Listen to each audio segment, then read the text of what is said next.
working the window. Like McDonald's or something. That would have been good working the window, man. Oh, in Goshen. My friend goes,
Can you hear me? Yeah.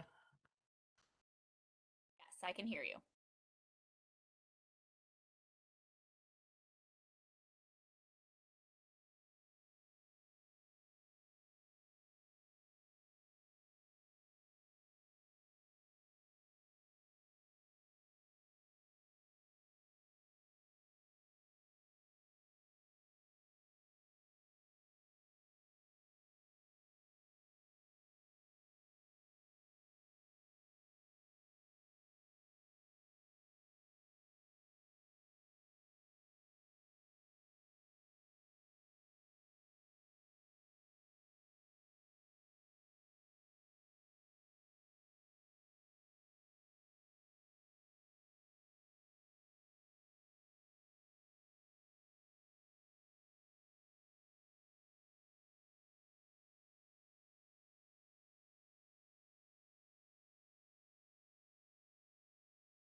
Do you want to take the lead or do you want me to?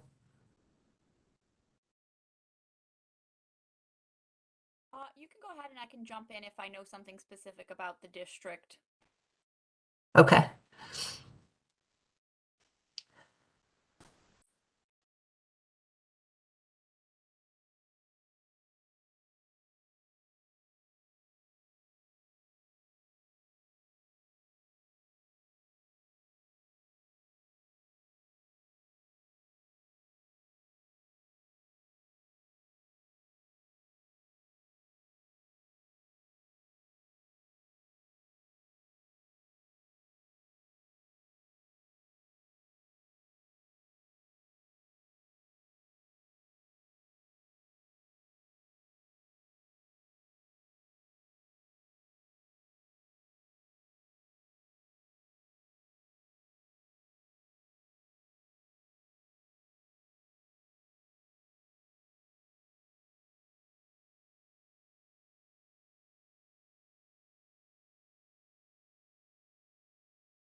She never answered my questions about were they able to follow the quarterlies.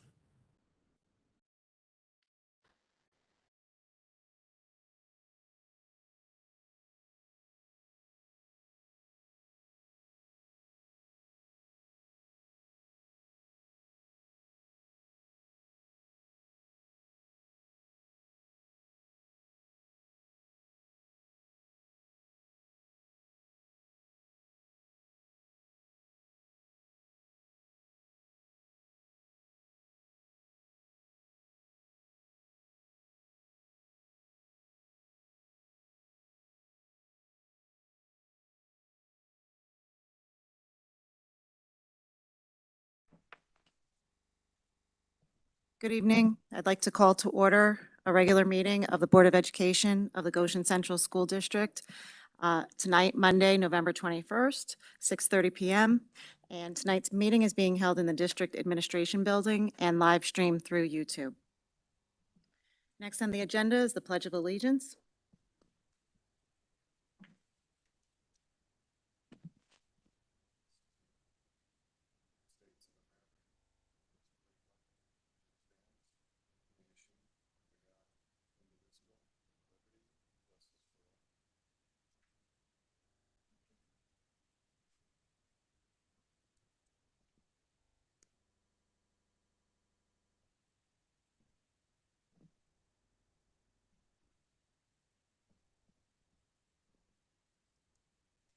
Next on the agenda is privilege of the floor.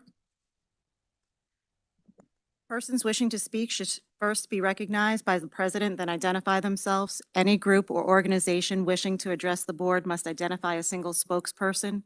Comments shall be brief and concise, generally not exceeding 2 minutes in length per speaker, which may be extended at the discretion of the board president.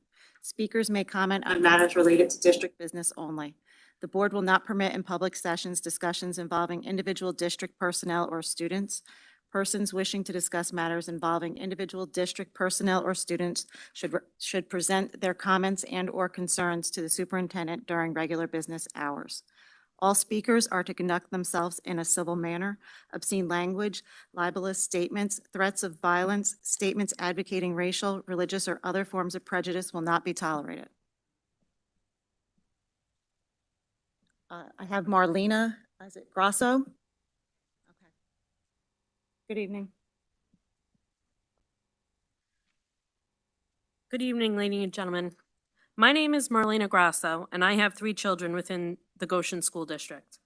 I'm here to speak about an incident that involved my children last week on November 14th on their bus ride home. My child in kindergarten found drug paraphernalia on the bus.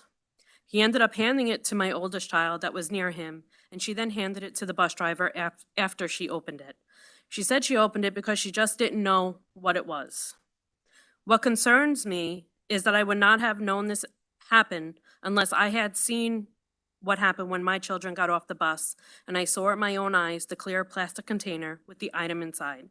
No one contacted me to let me know my child was in contact with such items.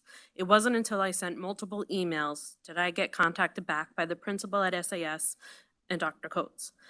I'm having a very hard time dealing with the what-ifs in this situation. This was the best outcome in a really bad scenario. What if my curious kindergartner was to open and eat, taste, or smell what was inside if there was anything inside? I wouldn't be standing here having this conversation. I would be by his hospital bed, or even worse, his grave. A little harsh, I'm sure you were all thinking, but guess what? This is reality, and there is no sugarcoating this. It could have been a very bad and sad outcome. And there is a drug epidemic going on, and it is rampant throughout our school district, and this is nothing new. People need to be aware of this epidemic and need to be told what proactive actions are being taken to end it. My kids are perfect examples and living proof that our young students, as young as kindergarten, are being exposed and have had contact with drug paraphernalia in the school setting, the same school setting that should be a safe haven for all children. This is not the time to turn a blind eye on this.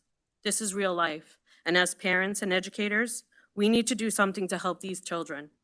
I am truly thankful no harm was done to my children or any other child. What are we doing to educate these children? A week or a month drug program is great, and I am all for that. But are these kids actually being taught what drugs are, what forms they could come in, that they can look just like candy from the store?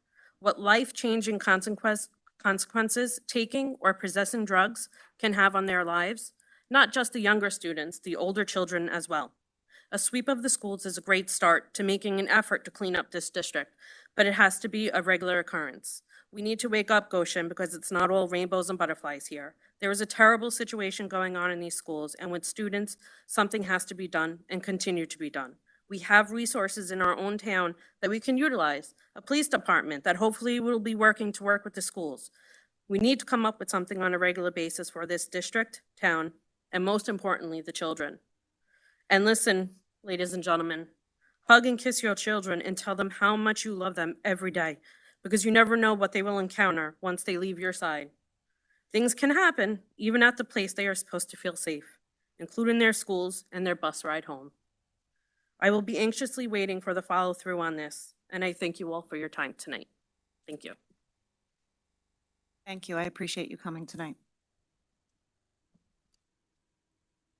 Next on the agenda is the president's report. I do not have anything this evening. Next is the legislative update. No updates at this time. Thank you, Tom. Next on the agenda is the superintendent's report. Dr. Curtis Coates. Thank you. So as Part of our ongoing work on the Board of Education goals and objectives, we have both Erie One Policy Services and NYSBA Policy Services remoting in with us tonight to present to the Board of Education on what they have to offer in terms of the policy audit that we have discussed. This would be inclusive of consideration of our code of conduct and what we might be able to do with our code of conduct. And I'm going to turn it over. We're going to start, Mr. Quinlan, with Erie One or with NYSBA? Does the board have a preference? So we'll start with NYSBA then, and we'll allow them to run through what they have to present to the Board of Education in terms of their services tonight. And then we can debrief after that. So without further ado, if you don't mind, Mr. Quinlan, if you could unmute NYSBA. And also in your packet should be a copy of the presentation that will be given to you tonight.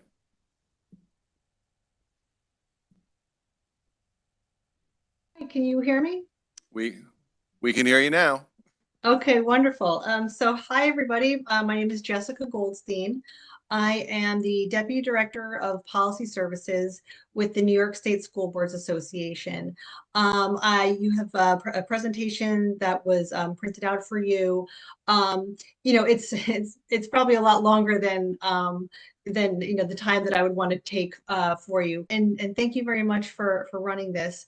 I will just let you know when you can advance to the next slide if that's okay. So as the screen says, my name is Jessica Goldstein. I'm with the New York State School Boards Association in the policy department. And you know, NYSBA does have several policy services that we have sort of you know, pre-prepared, but then we also can always work with you to develop a service that fits your needs if one of our standard service offerings are not you know, really what you're looking for. Thank you for also mentioning that you would want the code of conduct to be part of that review. If you were to do your policy manual or redo your policy manual with NYSBA, it would include a policy manual that includes the code of conduct as an essential board policy. So if you could switch to the next slide here. You know, NYSBA is a membership organization. You know, the school boards are our members. And so, you know, we think of you as more than a customer, you're a member first. So we want to make sure that we maintain members as, you know, as satisfied as possible. If you could, thank you, move to the next slide, please. So, you know, hopefully you're all aware or familiar with NYSBA and what we do and our philosophy, but, you know, our focus is on school boards. We look at policy manuals as a governance tool, and we try to make it as effective as possible. We try to limit the amount of policies that restate the law. Obviously, you'll have all of the required policies, but then we want to make sure that you have the policies that are essential for you, that are useful in helping you to govern the district. Next slide, please. So currently we have 4 policy professionals working at NYSBA. We do work with our legal staff for, you know, all of our policy development. And we also have access to other NYSBA departments, our colleagues in leadership development and communications and governmental relations. So really to get a full, like a well-rounded approach. Thank you. Yep, you can move to the next slide. Yep. Our guiding principles, you know, these are our beliefs that you know, we are supporting you to provide all students with an equal opportunity for educational excellence, and that begins at the board table. And we believe that board policies are a great way to do that. So, okay, next slide, please. Thank you. The role of policy, at least from our perspective, is how you are governing the district. It's a tool to guide the administration, as well as staff and students and parents and the public. It helps to ensure accountability, consistency, and fairness. Thank you. Next slide, please.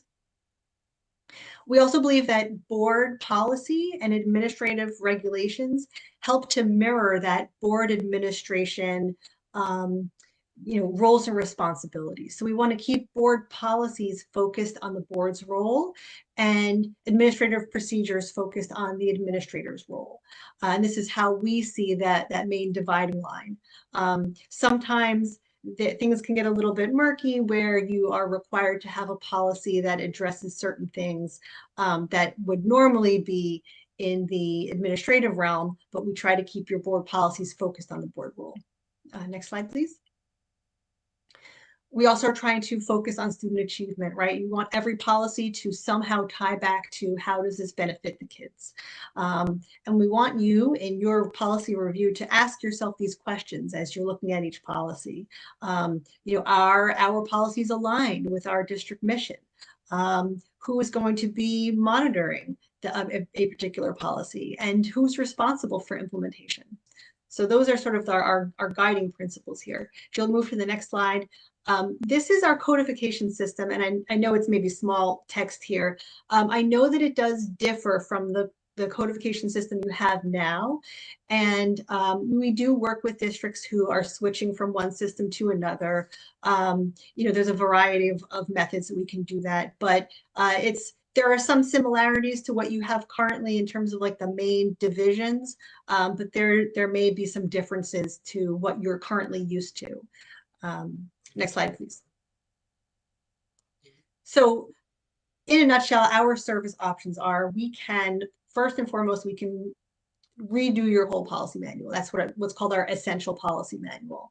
Then we have an update service. And as I mentioned before, we have a policy by design where we can help to design a service that meets your needs. So I'm going to focus most of my time on the essential policy manual, but also talk about the update service and policy by design as well. So next slide, please. So when I said the essential policy manual, what I mean is NYSBA takes a what we call an essential approach. So for each policy, we're going to look at why does it exist? Is it required by law? Does it help you exercise your local discretion? Or does it give notice of your legal responsibility? So these are the three main categories that we think of when we develop policies. And I'll go into a little bit more detail about each of these three. If you move to the next slide, please. So obviously required policies would be required at either the state or federal level. Here's some examples, your officer and employee code of ethics, your student attendance policy. So we want to make sure that first and foremost, you're covered with all the required policies. Next slide, please. So local policies are ones that are an exercise of your own local discretion. And here is where you can, make a statement or set rules about, for example, non-resident students or board self-evaluation. This is where you would, really customize a manual to make it your own. Next slide, please. And your notice policies are going to be, to the extent that you can, a concise summary of the district's legal responsibility so that you are putting people on notice of what the rules are, essentially, in a way that is not just, reading the law, because the law isn't necessarily written to be understandable by everyone in your community. So that's what we consider a notice policy. So next slide, please.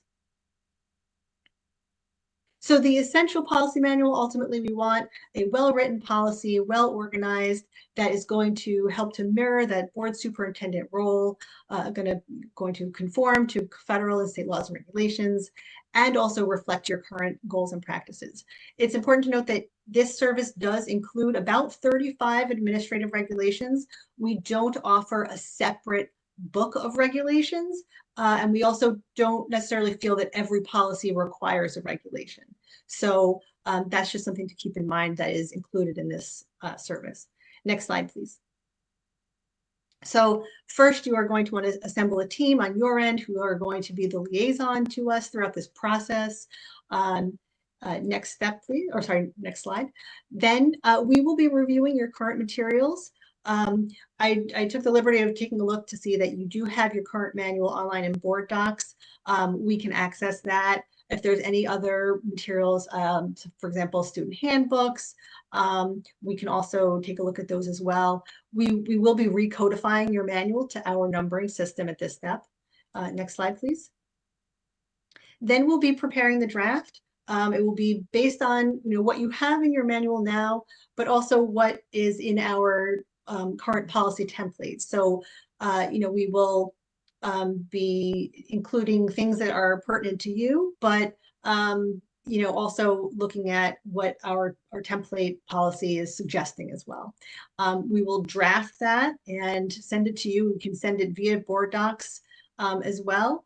And then we will be able to help to sit and review with the team these draft policies, help to, you know, go over them, answer any questions.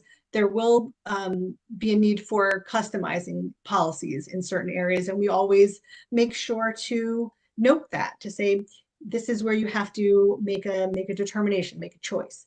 All of our draft policies are going to include background notes to explain this is, you know, we're replacing your, you know, previous policy, whatever number it is, or this policy serves to do whatever. So we help to guide you in that review as well. Next slide, please. So as I said, you will be required to take a look at these draft policies, make some adjustments where needed. We would want to review them as well before you adopt them. And the next slide, please. But once you do adopt them, we can assist in publishing them in your board docs as well. We will add the adoption dates as directed, and then your old manual would then be retired as a separate book. So then you would retain that archive history. As you see here, the timeline for the completion is about 18 to 24 months. We are flexible because we understand that sometimes things happen in the district world that, you know, fires need to be put out, and you know, we can accommodate that as well. Bottom line, this is a $10,000 service. It is payable over 2 budget years. And during the project, we include the update service, which is what I will talk about next. So the update service is intended for after you have adopted your manual, you want to keep it up to date.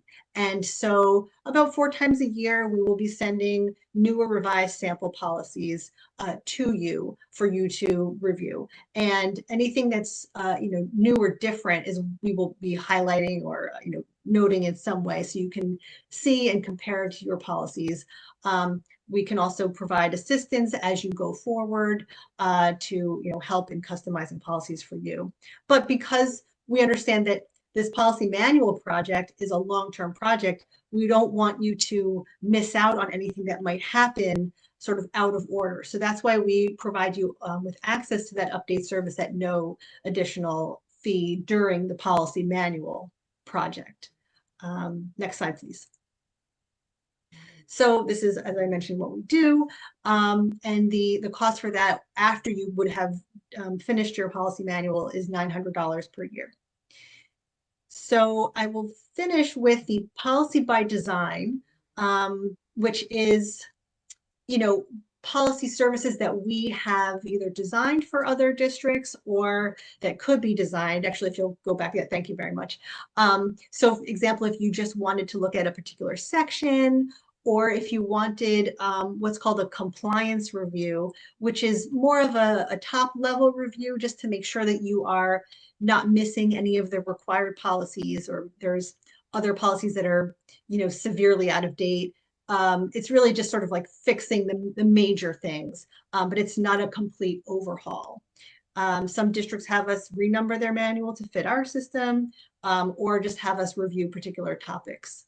So that's kind of what we do in a nutshell. I hope I've not provided too much information that enough to overwhelm you. But if you had particular questions, or if something doesn't quite make sense, please, you know, take the time to ask now, or if there's other questions that you have after you have your discussion, please feel free to contact me. So if you move to the next slide, that's my contact information. Very easy, jessica.goldstein@nisba.org. And that's my direct line as well. Jessica, first, thank you for being with us tonight. I just had one question. When the board engages in a service like this, obviously with a long-standing policy manual, they've made local decisions over many, many years and over many, many boards. I think you spoke to it, but I just want to make sure I'm asking the question right. How do you avoid losing some of those localized decisions if the board chooses to do an entire policy overhaul? Right. So we would take a look at what you have currently and compare it to our template. And where there's a mismatch or where there's something that looks, specific to your district, we will, make a determination as to, does this look okay to keep? Because sometimes there might be something that's been going on in the district and, without knowing it, it might be violating some, recently passed regulation or something like that. So as long as there's no harm from that we can see, we would try to retain that information in your policy. If, on the other hand, we are suggesting maybe doing something a little bit different, we would bring that to your attention to say, here's a new policy for you to consider. It differs from what you had previously. But a lot of times, we do try to keep these at the board level. So we try not to include a lot of building level decisions. So we might recommend, for example, that there might be, something that looks like a really local decision that might be pushing into that building level administration, that we might recommend, does this really need to be a board policy? Now, in some cases, it absolutely does. There have definitely been cases where, it's important to have the board, take a policy action to set some particular rule to, settle something. For example, like valedictorian sort of thing. So we do take in mind where your policies differ from our template.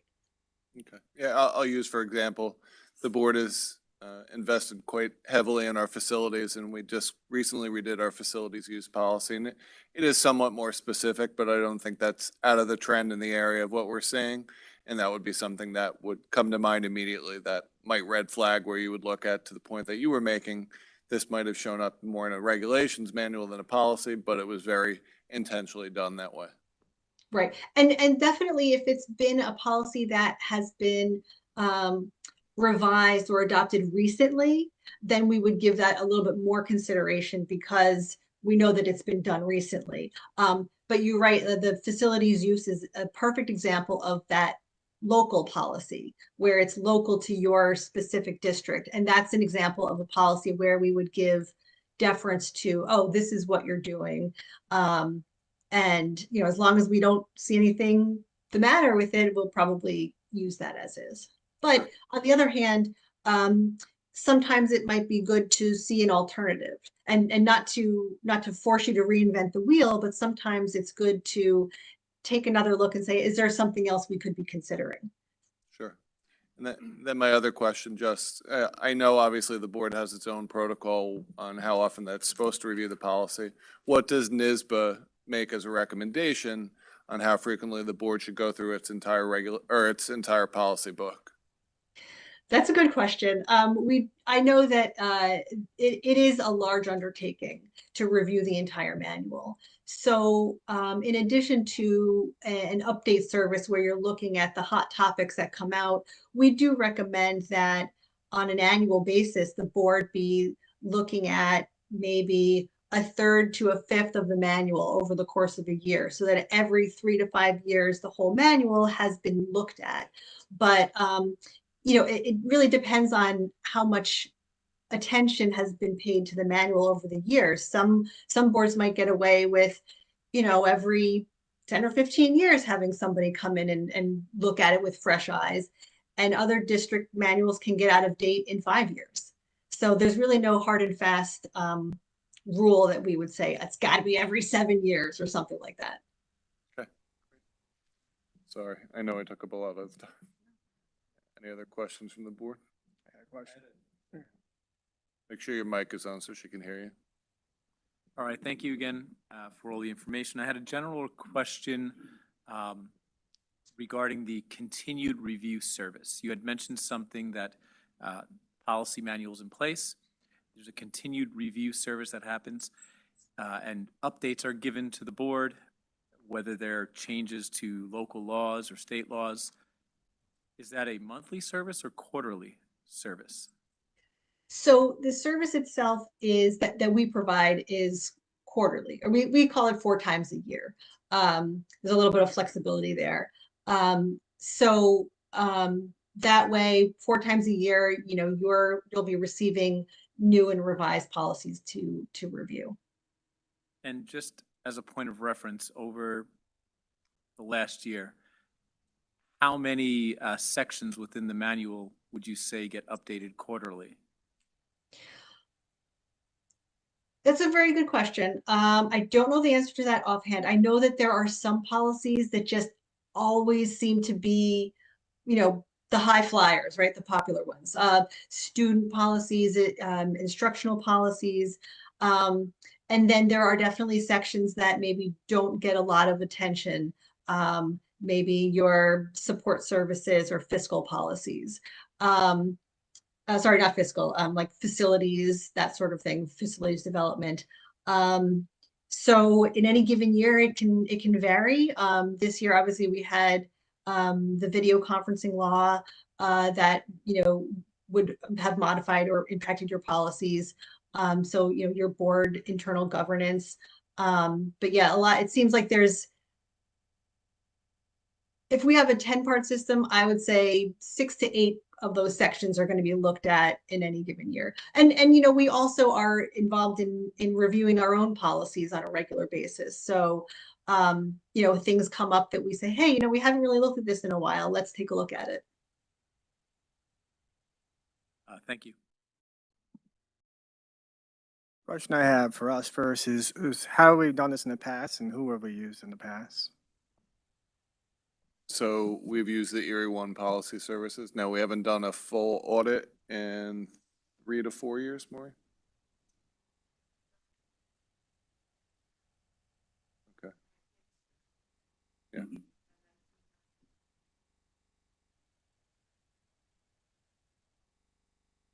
We've used Erie in the past, okay. So we have used Area One. Typically what happens when an audit comes out, as was explained, you'll take a section of the policy manual. And again, the board still retains local decision-making. Either service may make a recommendation about a policy that you might want to consider, but the board still retains the right to say, this is not germane to our district. We're going to choose not to adopt, or we're going to choose to modify. I would still advise if you do that, you might want to check with the policy service or even with legal counsel before you go ahead and do that, because seemingly every policy has a legal connection to it. That was my next question. Basically, right? This is kind of like a legal review to keep our policy in line. It's a legal and a compliance review. Some are fiscal, some are related to special education, some are related to facilities. It's going to touch all of that: instruction, curriculum, transportation, you name it. But then my question to you, Jessica, would be the review that we would get and the redoing of the policy would be based on your research and updates that you've gotten through your legal and department and then advising the members. That's correct. In a nutshell, you're right. So we do work from a template that we've developed, and you know, we're constantly revising that. You know, I guess our legal team, you know, provides us with information. We're looking at, you know, state regulations and state laws that come out as well. And yes, then we would then, you know, make a determination of does this impact policy or does it just impact, you know, day-to-day operations, and then pass that along to our districts. And important to note that the ultimate decision though still lies with the board. Correct. Oh, Okay. absolutely. Yes. We're making a recommendation, and you know, sometimes our recommendation might be, you might want to discuss this with your attorney, because we aren't your attorney. We can only just provide you with information. Okay, I think that's just important to know. Thank you. So Jessica, thank you very much. I'm going to turn to our guests with the Area One Policy Services. The board also has available anything that you sent over, and we're ready to hear the next presentation. Jessica, thank you very again. much. Thank you. Hi, everyone. I'm Janelle Holliger, and I'm the manager of policy services. I've been with Erie One for 20 years now. And with me is Ashley Watkins, who is your current policy coordinator from our office. I didn't prepare a slideshow like Jessica did because we're currently already working with you. But I did send over some materials to Maureen when she had asked about possibly a policy audit for your district and the development of a new admin manual. So just to give you some background information, you actually completed a new policy manual with us in March of 2020. That's the date that the policy manual was adopted. However, it seems that you adopted that policy manual from the first draft that was sent to you in March of 2018. So our best guess is that currently your policy manual, unless there have been updates made to it from the quarterly policy revisions that you receive 4 times a year, similar to what Jessica shared, the majority of your policies are probably from 2018 to 20. So ideally, what should have happened when you received that first draft, there should have been more of a back and forth between our offices to customize your policy manual. But as we know, things happen, the pandemic hit, and you kind of just said, we're going to adopt what we have and then move forward. And so you chose to go on our level 2 service, which is policy quarterly revisions. So our service is a little bit different than NYSBA in that we have 3 different levels of service. The first one is level 1, which is just the policy updates. The monthly policy updates, when there's a new policy or a hot topic, every month we send a communication that says there's a new policy on something. And, or if there's not a new policy that particular month, there might just be information in a newsletter. Or there might be a major revision to an existing policy that we want all of our customers to receive. So that goes out as a monthly update, and you have access to that now. You also have access to our level 2 service.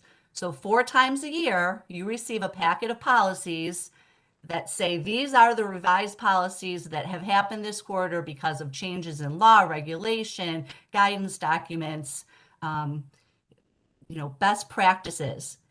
It used to be that those were actually emailed as documents to districts. And because we've learned that districts sometimes cannot get attachments because of security issues, we now have that as part of SharePoint. So 4 times a year, you receive a notification that says there are updated policies in SharePoint. Please go look at them and take some action. So that's that level 2 service, the middle column that you're looking at right now. So level 2 includes level 1. Some people just get level 1 because they want the information or the new policy, but really level 2 is what's needed to keep an existing policy manual up to date. So when a district finishes a policy manual, they can either choose the level 2, which means that we're feeding you the information 4 times a year, and you've made the decision that you're going to go in and keep your policies up to date. Or level 3 is the annual policy audit. And that's what Maureen asked about. We're interested in a policy audit. And unfortunately, that service is meant for when a district finishes their policy manual. They either choose level 2, we're going to do the work ourselves based on the information that's sent to us, or we're going to choose level 3, where Erie One BOCES would go through your manual once a year, send you a packet of all the revisions that have happened in that particular year. You take it to your committee, make your revisions, edits, come back to us and say, okay, we've adopted these 30 policies or so, and then we update your manual for you. And that can either be in your binders or your electronic copy. And obviously you would put that information into board docs, and I'll talk about board docs a little bit later also. So I had asked Maureen, if you were having any difficulty with following the level 2 revisions. Have you kept up with them? I'm guessing that you didn't because you asked for us to be part of this meeting. And we totally understand that. Things happen, pandemics, building projects, personnel come and go, and policy unfortunately gets pushed back to the back burner. But you already have our policy manual. It might not be in the best shape that it could be in, but you have it. So if we were to work with you to get that manual up to date, that's what we're here to talk about. And that's the information that I shared with Maureen. And I basically gave her a few different options. So as I said, the annual policy audit is meant to be every single year, you know, to keep your manual up to date. So about 5 years have gone by since you completed that policy manual. So we would assume that we would need to do a 5-year audit. It's really not the best scenario. You know, to put it in perspective, a 1-year audit is $3,000, about $3,000. So if we were to do a 5-year audit, that's $1,500, $15,000, I'm sorry. So for you, cost-wise, it's better to just start fresh with a brand new policy manual at a cost of $9,200, split over 2 years, and BOCES-able. What we would be able to do is go through your current policy manual and replace everything that's out of date with the most up-to-date policies. And of course, things that you've already customized to your district or have updated recently would be retained. And so the policy committee would need to just, like it would be very apparent to you when you're looking side by side at your current policy and the new recommended policy, what revisions have taken place. So you would need to look at both. Okay, I see, you know, this policy has been completely revamped in the past 5 years. We're going to look at it more closely. We need to have more discussion about it. Or this policy is not changed at all. Is it still our district practice? Still agree with it? Okay, that policy, just move on, move to the next policy. So the numbers would remain very similar, the style would remain very similar, but we would strongly recommend to fully update the policy manual and then go back either to the level 2 service, but making a commitment to the process, or going to the annual policy audit if you want our level of service that provides a little bit more support and back and forth. As I said, basically what we do is take all the quarterly revisions and all the new policies that have happened in a year period and give them to a district to go through. And ideally that needs to happen every single year. So if we give you an audit and it takes 1.5 years to get it done, the next audit will go back 1.5 years. If it takes 2 years, it'll go back, 2 years. We really can't let it go out much further than that, or you get into this same type of situation where you have sort of a new policy manual, but things have been let go. Do you have any questions for me at this point? Or Ashley, is there anything you can fill in, being their specific coordinator? I would just say, more generally speaking, to give the board some context as to the number of quarterlies and updates. I mean, almost about in the last, I recently did what Janelle would, a 2-year policy audit, and there were 62 different policies in scope for just a 2-year policy audit. That is just because that's how frequently things change. So to Janelle's point, this is something that really, once it's done, it's best to stay on top of, otherwise you can fall behind quickly. As Jessica was alluding to, there are some policies that are frequent flyers that they just keep revising. So you may see policies over and over again. That's just simply because they keep changing the laws and regulations, refining what's going on. I would add to, if you participate in the process, we'll be able to tell you, last time, from what I understand, part of this happened while I was on maternity leave, so I apologize.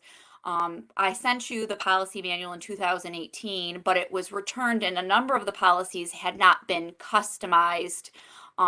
Even though like we had told that it was like the district needed to, and we asked the district about customizing. So if you commit to doing the first draft, second draft process, we continue to remind the district that they need to look at certain policies and that they need to be updated. So policies that haven't been customized to reflect the district specific circumstances and practices don't get adopted. Along the same lines, by sticking with our process, when the district returns first draft provisions, like we are not legal counsel. We cannot provide legal advice. We are not familiar with your district specific circumstances and practices, so we can't comment on them. But when districts return revisions, what we can do is if we see something that is out of the norm or seems to contradict law, what we can do is say, for the district's consideration, you've taken out the policy on extra classroom activities. You may want to consider that this policy is frequently audited by the comptroller. Are you sure you want to take it out of your policy manual? Or you changed a number and the district may want to consider that this number actually came from law or regulation. It's always the district's decision, but we might say, you may want to just double check if that's what you want to do. And so that's really where the value comes in with our service. We always, if we happen to see something that seems wrong, we will definitely point it out as part of the review process in the draft manual or audit stage. Districts that are on our quarterly levels don't get that kind of support. But regardless, it is always a district decision to adopt our suggested. We can't possibly force districts to do anything. We are suggesting language to the district. It is the district's ultimate responsibility to review our language and ensure that it fits their specific circumstances and practices. For example, we have some districts who have been given letters from the comptroller to have certain actions, and we wouldn't be aware of that, and so we can't do anything about that. That's sort of the district's responsibility. But what we can do is provide guidance when we see things out of the norm, and provide revisions based on the frequently changing law and regulation. It's just to follow up with that, and this is more from the administrative perspective, and this touches on what you had spoke of earlier. We in the administrative offices have the old blue policy books, the real old blue policy books that we had tried to keep up with at the same time. We now have our policy online, and now we're also hearing that somewhere in between the 2020 audit and all the way back to 18, we've kind of gotten mixed up, if you shall say it that way. How would you suggest we reconcile all three, if you will? Because again, I'll pose the same question I asked Jessica. There are some things that we have localized to the districts that I don't necessarily want to say, okay, let's just throw out the old blue books. How would we reconcile if we move forward with Area 1 to get to a place where the board is fully compliant again with policy, yet we haven't lost any of that local identity now from essentially almost 3 different sources of policy?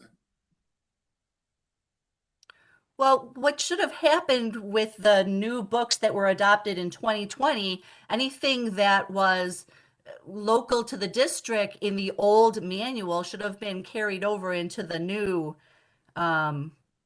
policy manual, and that old blue book should have been, retired at that point. Okay. So are you saying that you still have manuals in effect from pre-2018? I mean, Mr. Carter, you have a policy manual as well, right, in your office?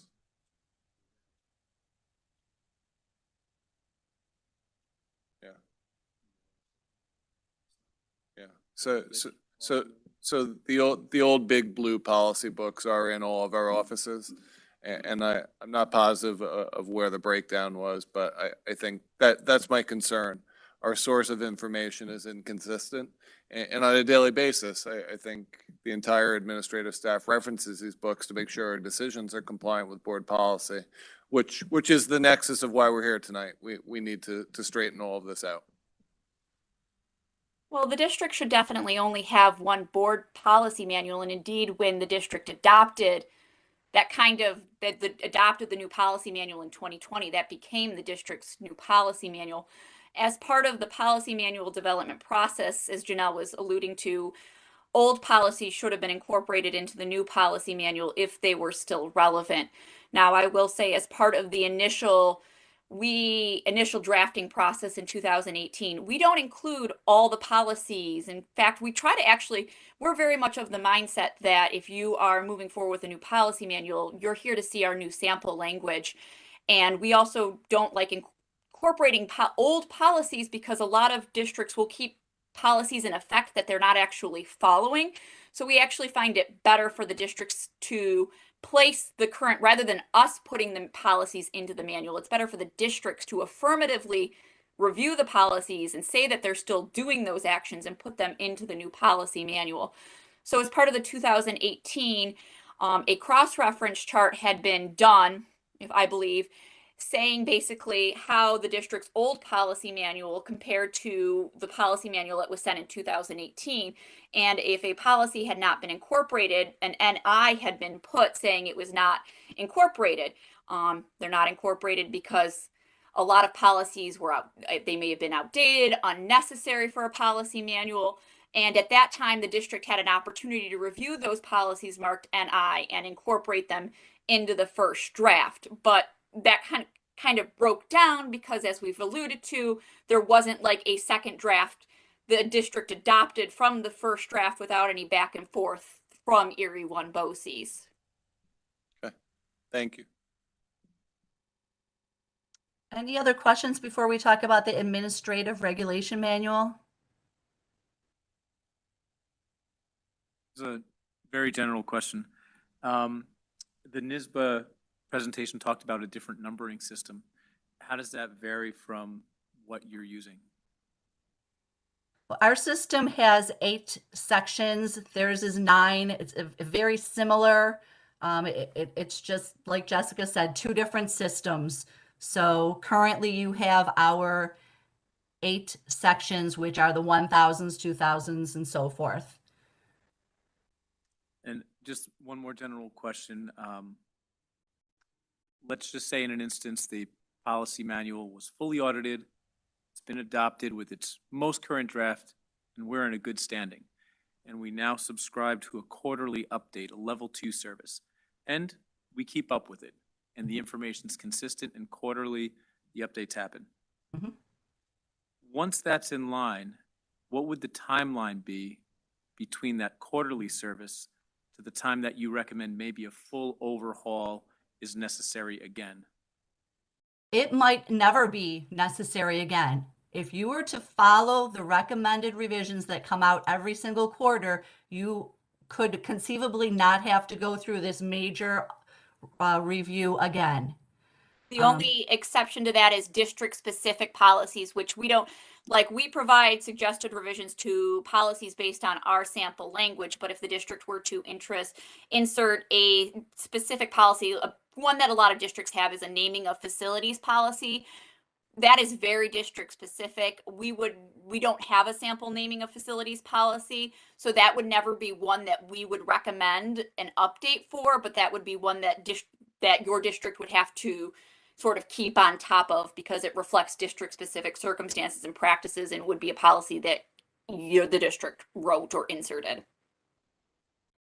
So we would recommend, 3 things. You're following the quarterly revisions as they're being presented to you. You're looking through your manual as things come up in the district that might affect policies, and deciding if you need to look at a district specific policy, and you may do kind of a 3 or 5 year review just to look at every single policy in addition to the revisions that you're receiving from us.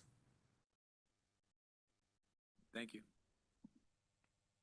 So Maureen also mentioned to us that you were interested in a new administrative manual.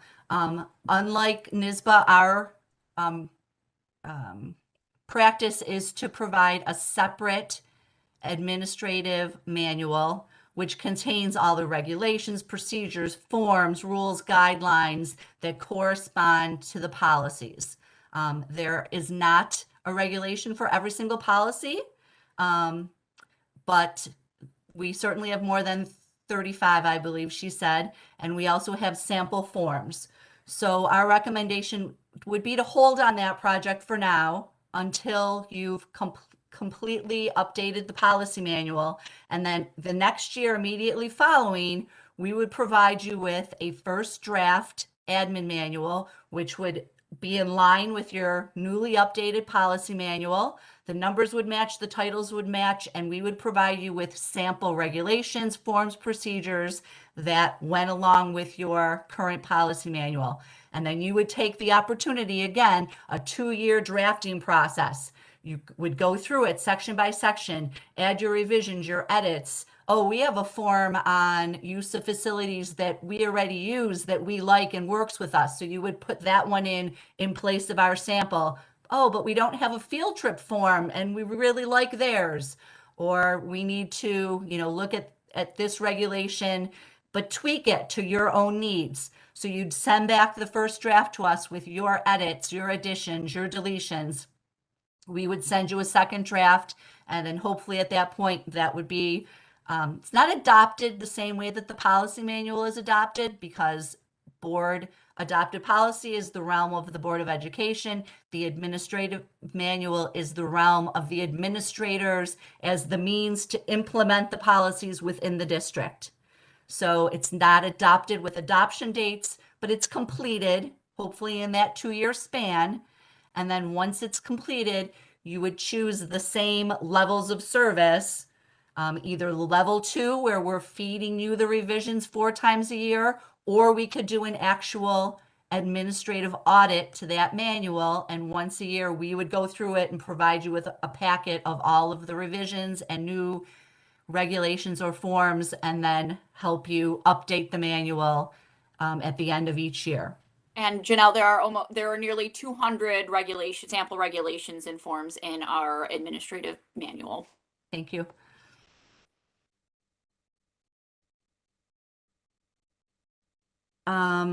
Any questions at this point? Anything else from the board? Okay. From the administrators? No? All right. Well, thank you so much for being with us tonight. This information has been very helpful. Thank you for inviting us. We're glad we were able to get in with, we have 7 feet of snow out here. Oh my gosh. Well, keep it there. Definitely. All right. Stay well. Thank you very much. Thank you so much. Take care. So after the board has an opportunity to deliberate on that, obviously we can begin to move forward, and we can also research any further information that might be necessary for the board to make a decision on what direction we go from here. I also wanted to give the entire board a recap on our roundtable discussion from Friday night. We had about 27 community members, teachers, and students participate in this session. Conversations went on for a little over 2 hours.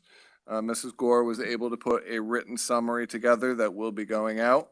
We focused on 3 essential questions to try to take feedback and prepare to deal with some of the concerns from the community. We focused on what are the characteristics of a safe and productive school learning environment, what does the community value about district and school communication, and then next steps.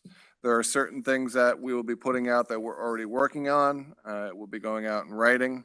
One of the concerns was about communication within the building. Mr. Starrett has already been working with me on a system called Informacast that will improve internal communication in the building so that those in the building have greater clarity on what's going on. We have been working together as a board and administration to be looking at the possibility of a security audit and looking at building security protocols. And then we will be working together with our counseling, our school safety staff to look at programs that we can bring into the buildings, real life programs that focus on substance abuse, as was spoken about by a community member tonight, use of social media, and other school and student-centered safety topics. We'll continue to move forward with ways to address the concerns that were brought up and respond to those issues that were raised by the community on Friday night. Last, It's hard to believe that we are having conversation already on the 23-24 fiscal year budget. We have planned for our initial meetings with our principals and directors to begin in December. I'd like to bring to the attention of the board that, as you may or may not know, Governor Hochul has passed legislation based on foundation aid. And if you remember, foundation aid is the base formula, if you will, that was created in 2007 on how schools receive their funding for general operations. Starting in 2007, I believe it was under then Governor Spitzer, maybe Patterson, the formula was never fully funded. So monies that were due to public schools never came. 2014, there was a lawsuit. And then finally, Governor Hochul has moved to resolve that lawsuit. So over the last 3 fiscal years, the foundation aid formula for those districts that were not fully funded began to be fully funded. So for example, in fiscal year ending 2022, there was an increase to the foundation aid formula, bringing it up to 19.8 billion, covering about 30% of the existing shortfall. Fiscal year 2023, where we are now, that was increased to about 21.3 billion, again, bringing the coverage to about 50%. And then finally, the governor has promised to fully fund the formula, which would bring it up to about 23.2 billion, which would close the gap on the anticipated shortfall and bring all schools up to full funding according to the current foundation aid formula. Again, keep in mind, that's with leaving the foundation aid formula the way it's currently drafted. That does not mean that the governor and or the legislature could not go back and amend the formula for the way that it's currently written. Just to give the board some reminders on benchmark dates in the budget process. Obviously, as I shared, Ms. Lamran and I will be meeting with principals and directors throughout the month of December. We have a preliminary budget overview meeting scheduled for our meeting on January 9th. Mrs. Lamran will be prepared to give the what do we know now information to the board. If we have any information on what our foundation aid may look like, what other aid may look like for the year, we'll bring that to the board's attention. We'll also discuss further the process that we will use with the board to present to you and ultimately to the community. We will move in March then to our presentations with principals and directors on what the department and building level budgets would look like. And then ultimately to get the board to adopt a budget by the time we get to April. Obviously, throughout that time, the governor and the legislature, as you know, negotiate and then reconcile an amount that will be to schools, but the governor, on a recent win, obviously, and with a fully Democratic majority still in the state legislature, should be able to reconcile the process fairly quickly. So again, it's hard to believe that we're having that conversation, the 23-24 budget process, but it is here. And we want to make sure that we provide ourselves enough runway to make sure that we're planning a responsible budget, but also supports our programs in the district. The other thing that we will be doing shortly is preparing for our Facilities Advisory Committee. We'll be asking for community volunteers to help us tour and look at where our facilities currently stand. One of the things that we were able to do in the last fiscal budget was plan for $1 million transfer to capital that was put there to address ongoing facility concerns, i.e. plumbing, paving, electrical, windows, whatever the case may be. I think it's important that we work with the community so that they can see the ongoing needs of the facilities and help us plan into the future with the assumption that the board might be able to leave that money in the budget to how do we stage this work over time. At the same time, with leaving that money in the operational budget, it can help us mitigate any future borrowing that might be required or desired for us to make investments in the district facilities over time. So again, it seems like a long process. The time will go very quickly. It's very hard to put this much effort in. Mrs. Lamran's been through the process many, many times before, but we're trying to make sure that we're sharing as much information with you and with the community at the same time to ensure that we can have a collaborative process and get the input we need to get something before the public that will receive their support. Thank you very much. Thank you, Dr. Coates. Next on the agenda is the Assistant Superintendent for Business Report, Ms. Lambrand. Thank you. Good evening. Tonight on the agenda, the tax collector's report is an action item for your approval. And I just wanted to let you know that now that the period is ended, we actually collected 95.9% of the total tax warrant. And in comparison with the past 5 years, this is the second highest of the last 5 years in collections, which is very good. Last year, it was the highest at 96.04%. Right now, we're working on a FEMA application. There's money available through FEMA to get reimbursed for costs incurred during the COVID period. These include PPE, air filters, overtime, and other expenses incurred during a certain period of time. And so far, we have a total of $259,000 that we're going to apply for. And I will update you when we receive approval on that. Our financial reports for this month in your board packets were for the month of October. We had expenditures totaling $6.8 million for the month.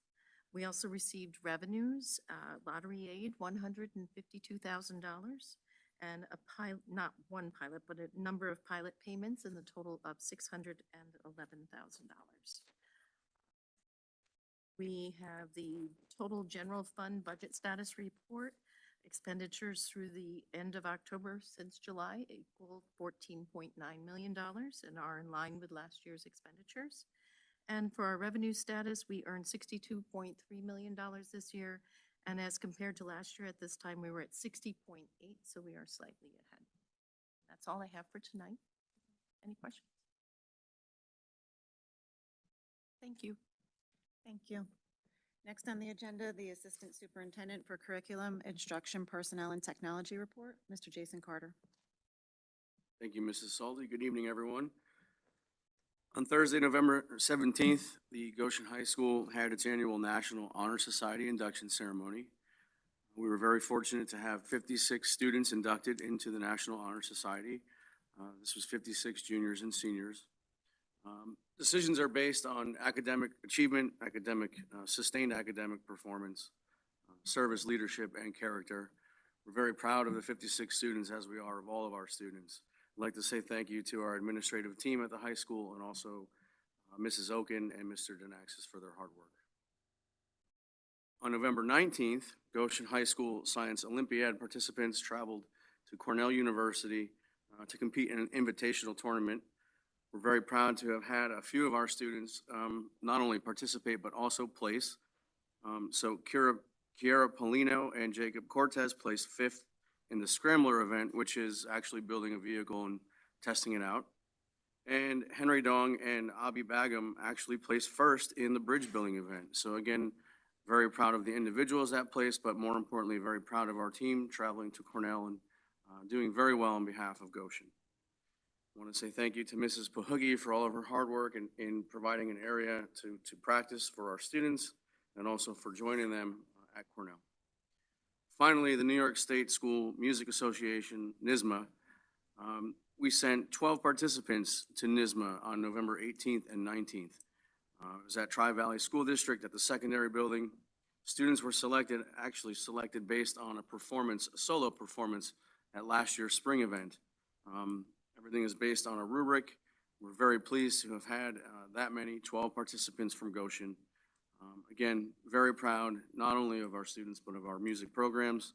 Big thank you goes out to Ms. Longo, Ms. Scully, and Ms. Callahan. And as always, we appreciate the support of the board and the community in supporting all of our programs. That concludes my report this evening. Thank you, Mr. Carter. Thank you. If I could add one additional piece, just to point out, I know we spoke in the National Honor Society, but our very own student representative here tonight was also inducted to the National Honor Society, so congratulations, Michael. And it's nice to see too on the pamphlet that you gave us on the music, a lot of same names, a lot of familiar names, a lot of good students. Next on the agenda is the consent agenda. I need a motion. I have Jason and Tom. Be it resolved upon the recommendation of the Superintendent of Schools, the Board of Education approves the consent agenda as presented. All those in favor? Opposed? Next on the agenda is the second reading and adoption of policy 3280 and 7618. I need a motion. I have Brett and Jason. Be it resolved upon the recommendation of the superintendent of schools, the Board of Education approves the second reading and readoption of the following policies. Policy number 3280, use of school facilities, materials, and equipment. Policy number 7618, use of timeout rooms, physical restraints, and aversives. All those in favor? Opposed? Next, I need a motion for the minutes. I have Tom and Brett. Be it resolved upon the recommendation of the superintendent of schools, the Board of Education approves the minutes for the November 7th, 2022 regular board meeting. All those in favor? Opposed? And I apologize, I didn't do old business. Oh, I did do the old business. Sorry, I just didn't mention it as old business. Yeah, I didn't say old business. I gotta tell you, sometimes it's harder than others to follow this. Next on new business, I need a motion to ratify appointment of impartial hearing officer. 11.2, see? I need a motion to accept the 2022-2023 tax collector report. Tom and Jason.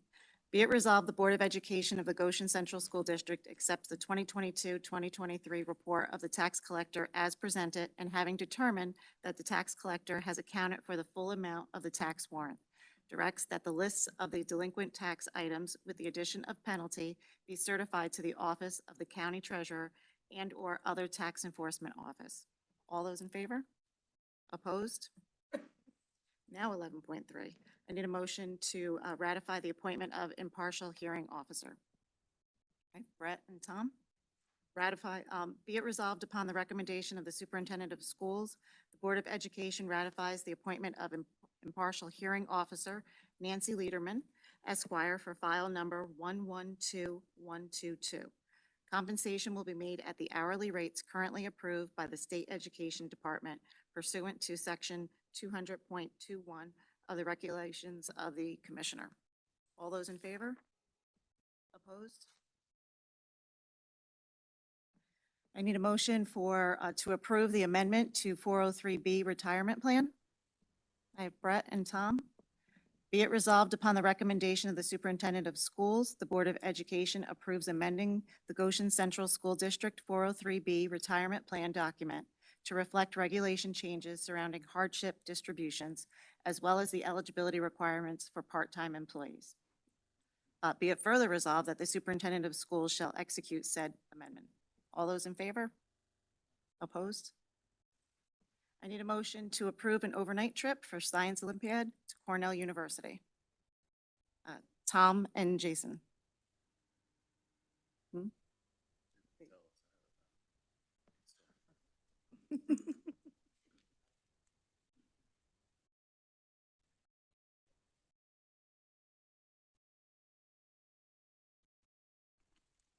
Be it resolved upon the recommendation of the superintendent of schools, the Board of Education approves the overnight trip for Science Olympiad team to attend or previously attend the Cornell Science Olympiad Nationwide Invitational in Ithaca, New York from November 18th to the 19th, 2022. Be it further resolved that the board reserves the right to cancel or reschedule any school-sponsored trip or activity in the event of any emergency condition outside of the control of the school district in its sole discretion. All those in favor? Opposed? I need a motion to assign legal counsel in an appeal to the Commissioner of Education. Jason and Tom. Be it resolved that the board hereby assigns its school attorneys, Shaw, Perelson, May, and Lambert, LLP, to defend the district in the appeal to the Commissioner of Education by DW.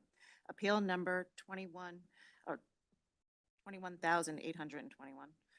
Is that correct, Maureen? It's not point? Okay. Pursuant to the law firm's retainer agreement with the district. All those in favor? Opposed? Next on the agenda is privilege of the floor. Anyone else? Can I just have you also just sign this too? Did you? Okay. No, that's fine. I had already taken it, so it wasn't your fault.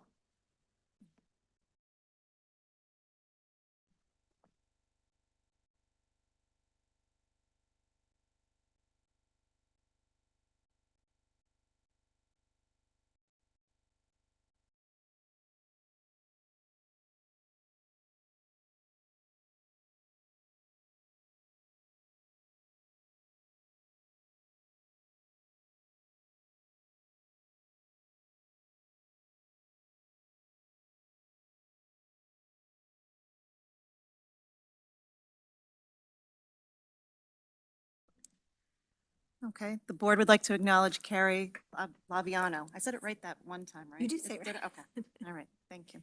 Thank you. I just want to start off by saying thank you for the other night for the roundtable. I was kind of hoping, I'll be honest, I was kind of hoping it was going to be more of an interactive, but I'll take what I can get. So I do appreciate it. Thinking of it after the fact, I thought it was great that we had like 25, and I'm going to say parents. I know there were teachers there, but I kind of looked at them as being parents. Is there any thought to doing that 2 more times? Once with just students to get their perspective, because we did have 2 students, and then another time with each building with the faculty in each building. Because I feel like the experience of the high school is different than the middle school, that's different than the intermediate and the elementary. And just being there last night, hearing parents, like there were things that I didn't think of, just didn't come to my forefront. So I found it very informative, but I'm also thinking from a faculty, teacher, aide, monitor, whatever in a building, and then from a student's perspective. And then maybe taking all 3 of those things, looking at it and addressing it. Although I really do want to hear from the parent side what would happen. But just thinking about it after the fact, I thought that would be a good thing. I don't know if it's something you guys have considered. Maybe you have. But I would just be curious I think the final question we had was like, it was like recommendations, right? Or something to that effect. So I'm just curious, what do teachers want to see in the building? Maybe they don't want to see anything. Maybe they have a ton of things they want to see. And then same with students, because I felt like those 2 students brought some things to the forefront that I wasn't aware of, and which I think is great that they spoke. And then maybe there's more students who would like to, that we can then address those issues and come up with different matters or different, I don't know what the right word is, but just to address it. So that was really it. And then Dr. Coates, I wanted to say thank you from the last meeting when you reached out to me and followed up. I greatly appreciated it. So that's all. Thank you. Thank you. Next on the agenda, board member issues or committee reports. On November 9th, the Safety Committee, myself, and the school superintendent and officials, along with the Village of Goshen Police, the state police, Tom was there. We met here at the district office. It was a very productive meeting. We reviewed school safety protocols, also current and past incidents, and did a full review of not only the response, but it was an open discussion, which was good to see, and good to recognize that the district recognizes that these are, our safety plan and our safety situation is fluid. It's not static, and that we're constantly looking to improve them. And I look forward to the next one and say thank you for the district putting this together. I think it was very productive for everyone involved. Just wanted to recognize and acknowledge some people in the district, especially on the girls soccer side. Coach Swain, Coach Malice, and Coach Verdies. I was at the soccer banquet, and it really came through how much the girls and boys, Coach Kelly as well, really enjoyed themselves this year in a successful year. Winning is not always everything. It's the environment. And I thought the environment, came through being there, that the kids really did enjoy themselves. So I wanted to congratulate them. Girls obviously won the Section 9, so a special thank you and to the coaches for that. Coming out of that banquet also, and I know I've said some positive things about George St. Lawrence already, but it really came through. I think George is here. How much the coaches appreciate him. I think George has created the community aspect, and the coaches really trust him, and they know they can go to him, and I think he delivers for them. So thank you, George, for doing a great job. It's really a testament when you have parents, coaches, and student athletes all saying good things. Out of that, when I was talking to George, he brought to my attention what a good job Jim Freeze has been doing. I think Jim is here. I think Jim, we hosted some state tournament games over the weekend, and the response from people all across the state is how great our facilities are. And they really did look good. And I think Jim did a nice job. Well, I'm up at the high school, segue. I think Nick Pantaleone's starting next week. So I just wanted to publicly wish him good luck next week. We're looking forward to his leadership there. And I'm pretty excited about that. And then I know I missed last meeting, and I think Dr. Coates talked about the musical, the play, Clue. I think Jim's here. I just want to say kudos. Truly a great job. And you sit there and watch that production, and you forget you're watching kids. So great job to the kids. It's, I mean, how they can memorize all those lines. I can't get through a meeting, you know? So it's, you know, it's really, I admired them, and they really did themselves proud, their families proud, and really the whole Goshen community. It really was a great night. Thank you. Thank you, Jason. Anyone else?